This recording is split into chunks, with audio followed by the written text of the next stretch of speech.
on biodiversity was launched here in a studio just below where we're sitting now. And that report is called The Sustainable Use of Wild Species Assessment. And it was launched by IPBES, Intergovernmental Policy Science Platform on Biodiversity and Ecosystem Services. So IPBES is currently having meetings here in Bonn. It's 9th session plenary. And one of the highlights of this meeting is this report that was launched today that we're going to hear about from Dr. Marla Emery, who I'll introduce in just a second. But first, to give a bit of context to this report, about 3 years ago, IPBES launched a different report, which broke headlines with its finding that about 1 million species are at risk of extinction because of human activity. And the three main drivers of that biodiversity loss is first and foremost habitat loss and the degradation of natural habitats. The third reason was climate change, but the one in between, the second reason, was the overexploitation of wild species. And so that is what this report is about. It digs into why that's happening, what we can do about it, and I encourage everyone to look into it. It's online now for everyone to read. It just launched, and we're about to hear from it from Dr. Marla Emery. Thank you so much for joining us. Dr. Emery is the scientific advisor for the Norwegian Institute for Nature Research, and she's a former research geographer with the U.S. Department of Agriculture's Forest Service.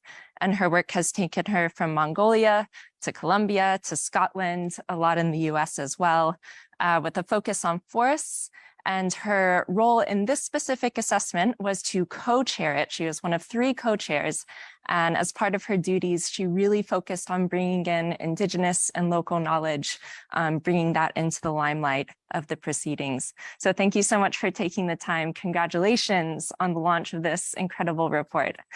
And I'd like to start with the basics to make sure that we're all on the same page, which is piecing apart the title itself. So could you define what you mean by wild species and also the stipulations for sustainable use? Oh, such good fundamental questions to begin with.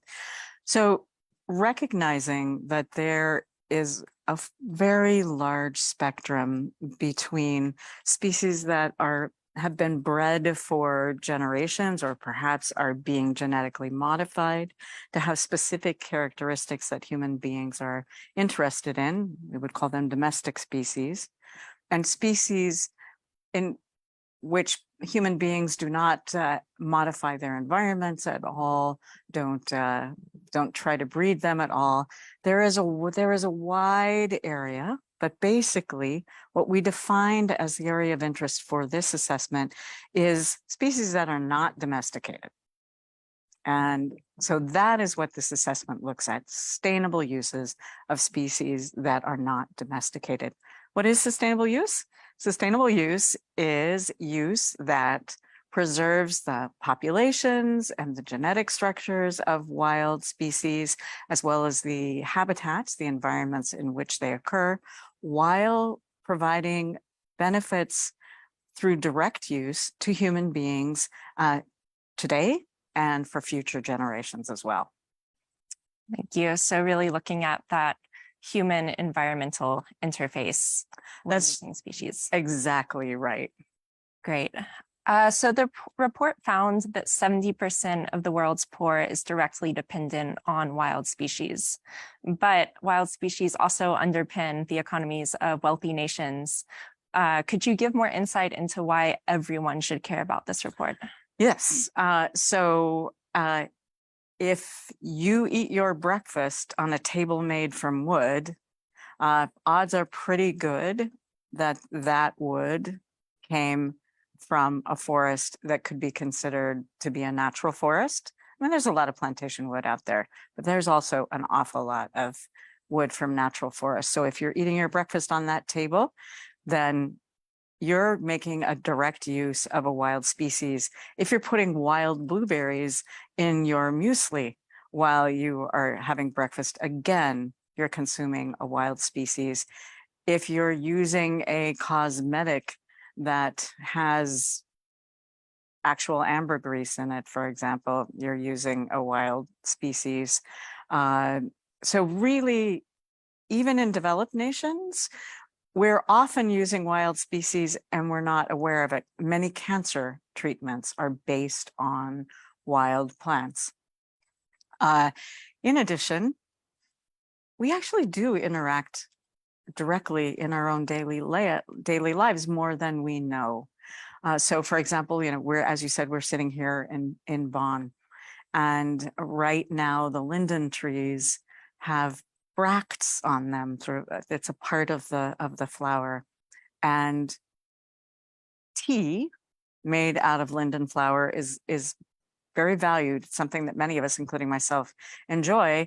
And you'll see people on the streets of any city with linden trees gathering those flowers to take them home to make tea. If you go for a nice walk and there's some berries on the side of the road, you're going to maybe pick those up and put them in your mouth. It's not a large scale use, but it's a use that connects you to nature. Mm-hmm. Absolutely. I think we overlook so many of the ways that we use wild species. And that's something that the report taps into really well, is making clear all of our many, many uses. This report took over 4 years to produce. It's the work of 85 experts such as yourself and over 200 contributing authors. And it came into existence because it was asked for, it was demanded. Could you tell us why there was such a demand for this report? Well, as you said at the outset, the IPBES global assessment identified that overuse of wild species is a key driver of biodiversity decline. And so clearly that's something that needs to be looked into. But in addition to that, the Convention on International Trade in Endangered Species identified a need for further information on what species are being used, how they're being used, and what are the contexts within which they're being used, so that instruments like CITES can be more effective. Because one of the things that we see consistently in trying to adopt policies to create or to promote sustainable use of wild species is that we really need to understand those systems as both social systems and ecological systems very thoroughly in the places where they occur in order to craft and implement effective policies. Mm-hmm. Yeah, so again, really looking at all the ways that humans are interacting with these species. And I'm going to skip ahead in my questions a bit and then come back to the more pointed questions about the report, because it builds on something that you're just talking about, which is policy. And this report is so policy focused and lays out 7 main ways policy can be reformulated to support more sustainable use of wild species. And I was wondering, just to take a big step back, why is there such an onus on policy to take responsibility for this issue? That is the charge of IPBES. The charge of IPBES is to bring the best available knowledge to decision makers and policymakers in particular. But we understand decision makers in a very ample sense. That is people who are making decisions at the local level, all the way to the national level and the international level. And that was our charge. That sounds like a good enough reason, fulfilling your mandate. The report lays out as well the 5 main practices in which wild species are used, which are fishing, gathering, logging, terrestrial animal harvesting, which includes hunting, and then non-extractive practices such as simply enjoying nature. Which of these main practices did you find are most in need of reform? I think we have a figure in our summary for policymakers that really stands out for me in that regard. And that figure shows how many species, wild species, are used by people. And we have small circles. These are weighted circles. We have very little circles. And then we have one very large circle that is 50% of those species. And that's the wild plants and fungi and algae that are used. And then next to them, we show bars of how many indicators we have to use in order to monitor and assess the sustainability of the uses of those groups of species, which correspond to the fishing, hunting, gathering, etc. And what we see is for the largest group of species, we have almost no indicators. And that is clearly a major knowledge gap. And so what will be done about fulfilling that gap? Well, we start by calling it out and saying, we've put a lot of effort as scientific communities, as policy communities, into developing indicators in these other areas. And perhaps there's something that we're overlooking here that is very important.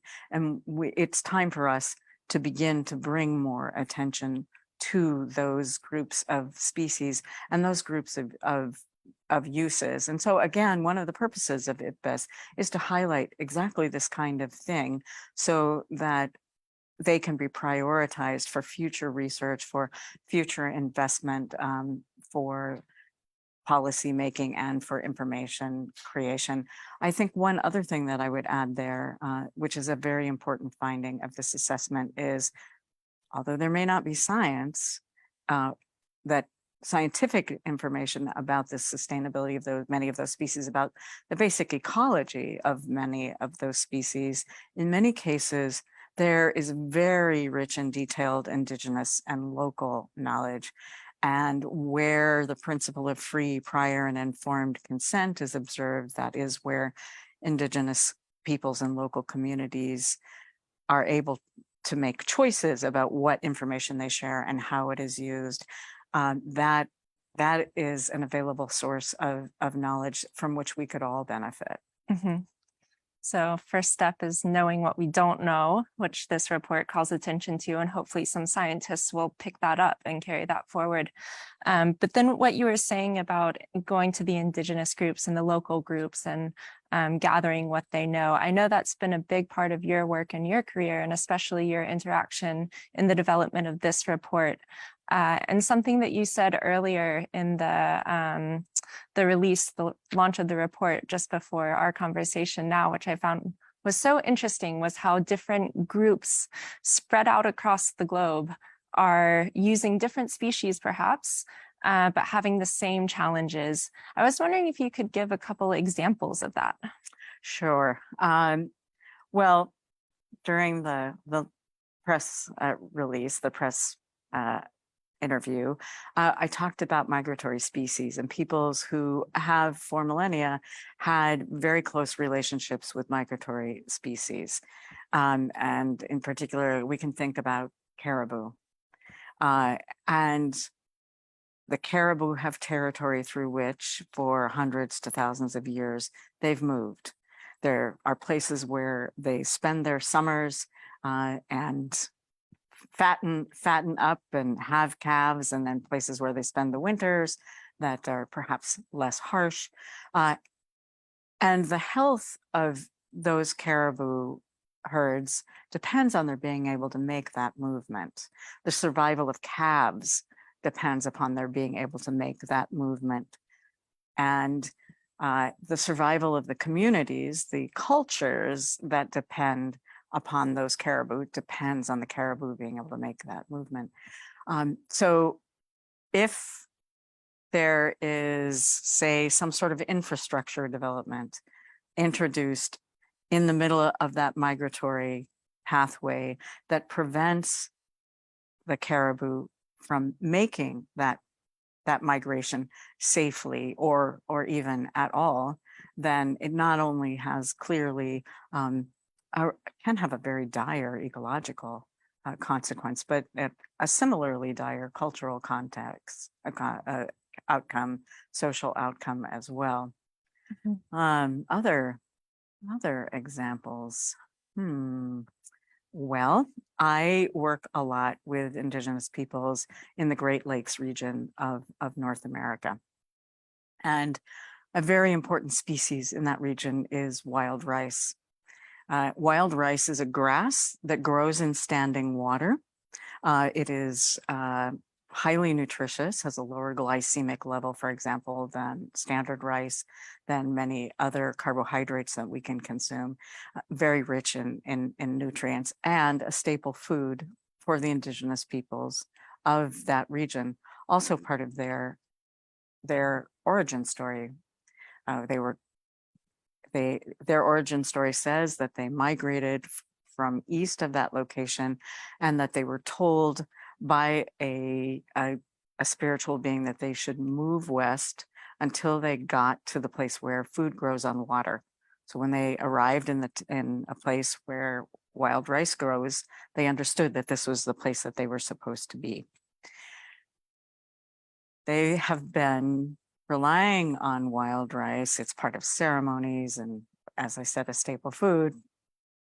7 generations back, they want to be doing that 7 generations forward. But there are industries and mines that have developed in that area, and when the water is polluted, the rice is not safe. Climate change is going to change the precipitation regimes of that area, and wild rice depends on a very particular water level, and actually on very particular variations in the water level through the seasons. So if we have, as the models suggest for that region, that there will be more rain that will fall in more intense, fewer but more intense events, then we will see the hydrology of that region be altered, and that potentially places wild rice at risk, and potentially places the role of wild rice in the livelihoods and cultures of those people at risk as well. Mm-hmm. Such heartbreaking stories. Yeah, sadly. Mm-hmm. One of the more positive angles on this report as well was it lays out ways that people can engage more with wild species to meet the Sustainable Development Goals.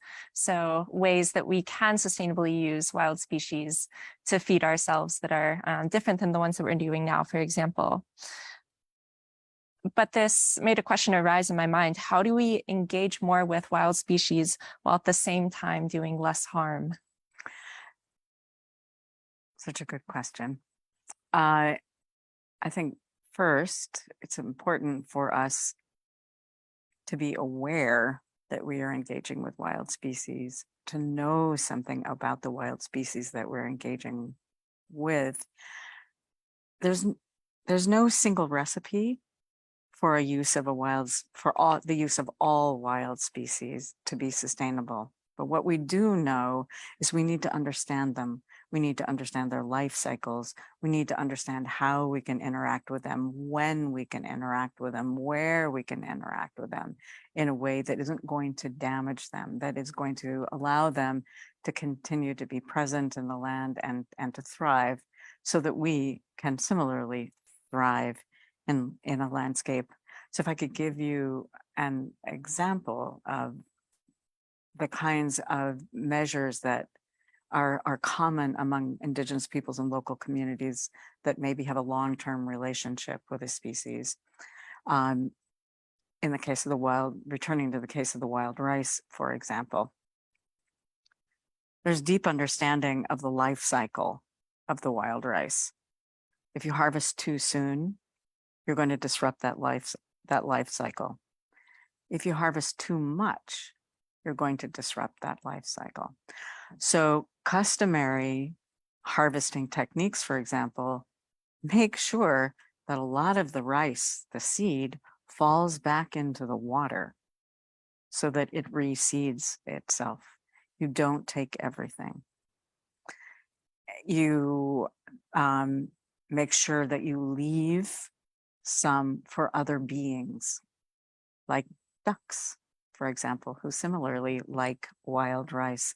And one of the ways that that is accomplished is that there are people in a community who are responsible for watching that rice, for going out and checking it regularly and making sure that it is the right time to harvest it, so that when you knock it off the stalk, what falls into the water is mature enough that it can sprout and regrow. and you don't go out until the people who are responsible for monitoring it have in fact determined that now is the time that we can have it and be nourished by it, and we can also help it regrow. You have such a beautiful way of describing these issues. And I love the line that you said that we shouldn't take everything. Mhm. I think that could be a motto for these times in general. Yeah, absolutely. And often the teachings are, you never take the first thing that you find. You certainly never take the last thing that you find. And you don't take the biggest or most robust thing that you find, because you want that to still be out there reproducing and making more of itself. A healthy dose of self-control is good.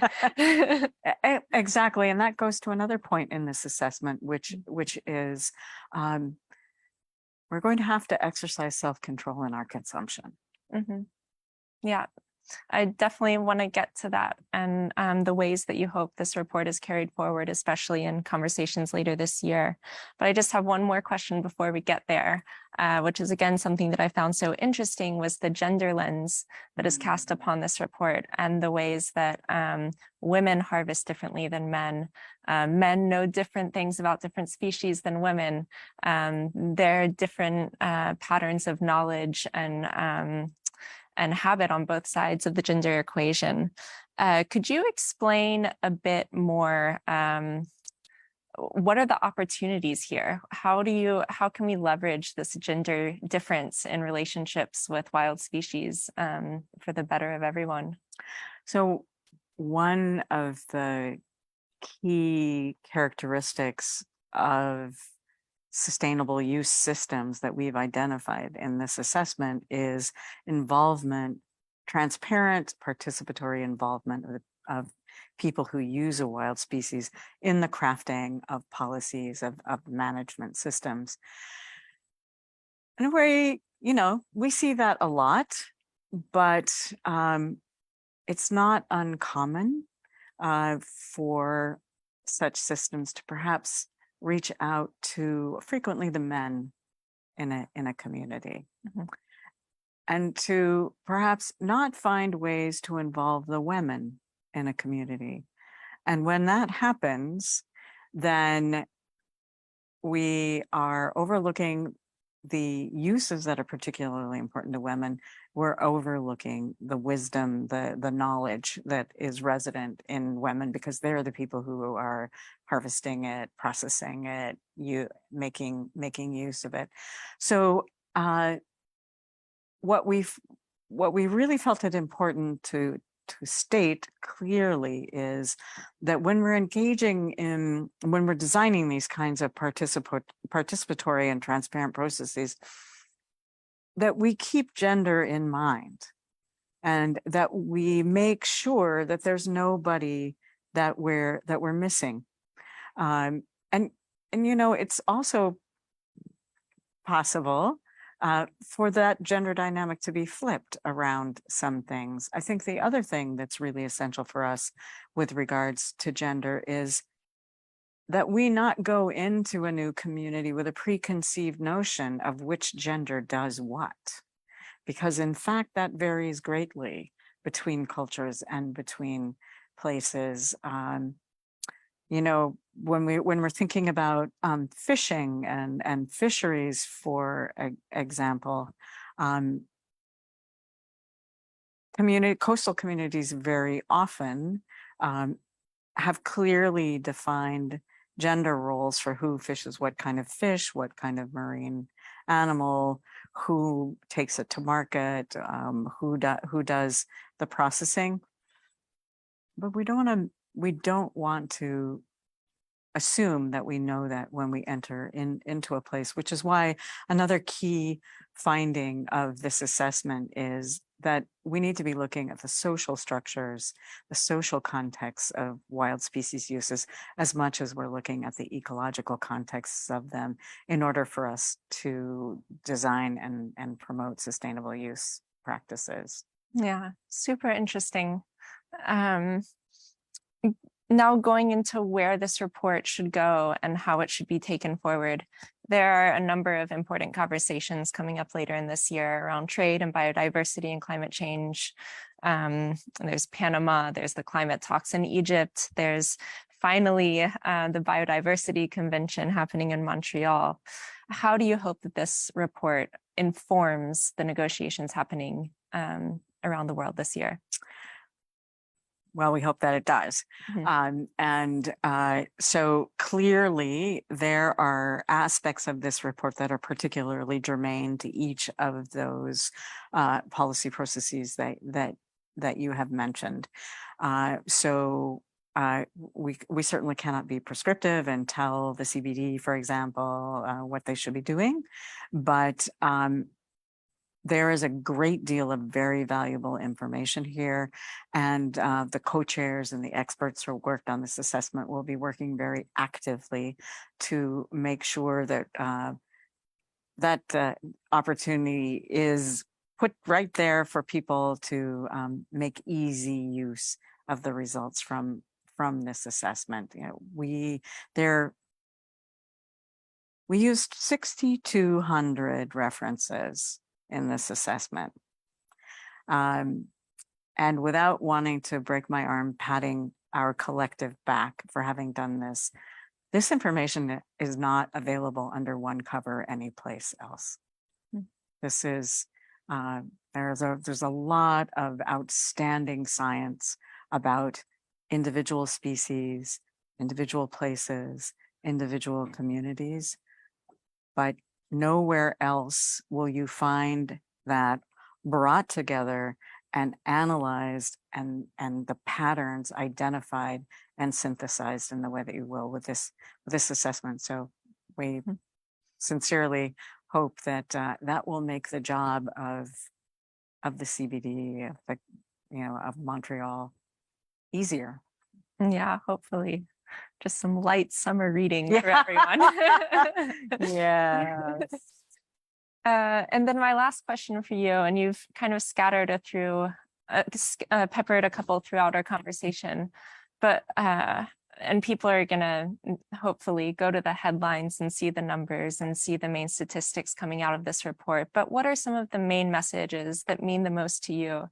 Things like the self-control we need to exhibit, things like that you hope resonate and take hold in the hearts of minds and of policymakers and of everyone, really. I think right up at the top is that